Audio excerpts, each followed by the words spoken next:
கர்நாடக தமிழன் பாதிக்கப்பட்ட போது போராடியவர்.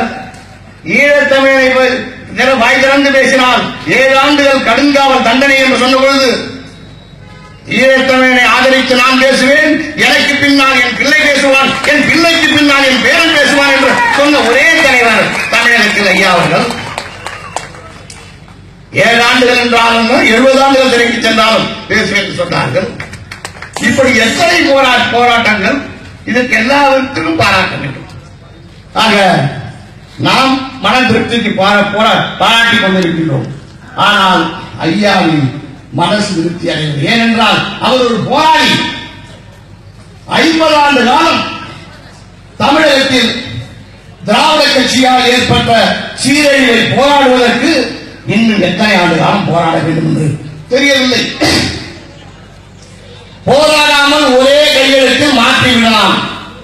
அதுதான் நமது சின்னையா அவர்கள் சொன்னார்கள், அன்புமணி ராமதாஸ் அவர்கள் சொன்னார்கள், மாற்றம் முன்னேற்றம். மக்கள் கேட்கவில்லை. நமது அன்புமணி ராமதாஸ் அவர்களுக்கு வாக்களித்து அவரை முதலமைச்சராக ஆக்கியிருந்தால் ஒரே கையெழுத்து தமிழகத்தை மாற்றிருக்கலாம். ஆனால் ஆண்ட திராவிட கட்சிகள் இன்றைக்கு தமிழகத்தை சீரழித்திருக்கிறார்கள். குடிப்பதற்கு தண்ணீர் இல்லை.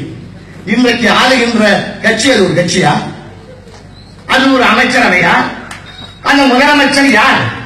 இதற்கு முன்பு எங்கு இருந்தார்?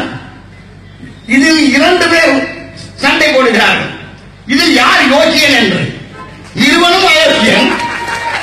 இதைவிட வெட்கக்கேடு கேவலம் இந்த 2 அயோக்கியர்களை பற்றி தினம் தினம் பத்திரிகைகளும் தொலைக்காட்சிகளும் இப்ப கூட போறாங்களா, சந்திக்க போறாங்களா, தினைக்கும் வேலையில்லாமல் காட்டிக் கொண்டிருக்கிறார்களே. இது ஒரு பத்திரிகையா? இது ஒரு தொலைக்காட்சியா? எண்ணி பார்க்கணும். நம்மை பற்றி ஒரு தொலைக்காட்சி சொன்னார்கள் ஒரு 10 தினங்களுக்கு முன்பு, எப்படியாவது பாட்டாளி மக்கள் கட்சியில் குழப்பத்தை ஏற்படுத்தலாமா என்று. தெளிவாக பத்திரிகைகளும் புரிந்து கொள்ள வேண்டும், நமது பாட்டாளி சொந்தங்களும் புரிந்து கொள்ள வேண்டும்.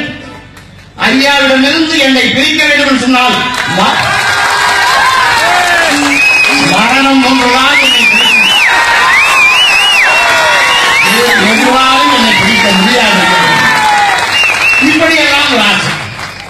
ஏன் குறிப்பிடுகிறேன் சொன்னால், இன்றைக்கு அதிமுக ஆட்சியில ஒரு அமைச்சர் ஆற்று தண்ணி ஆவியாக போடுன்னு தர்மாபுரம்.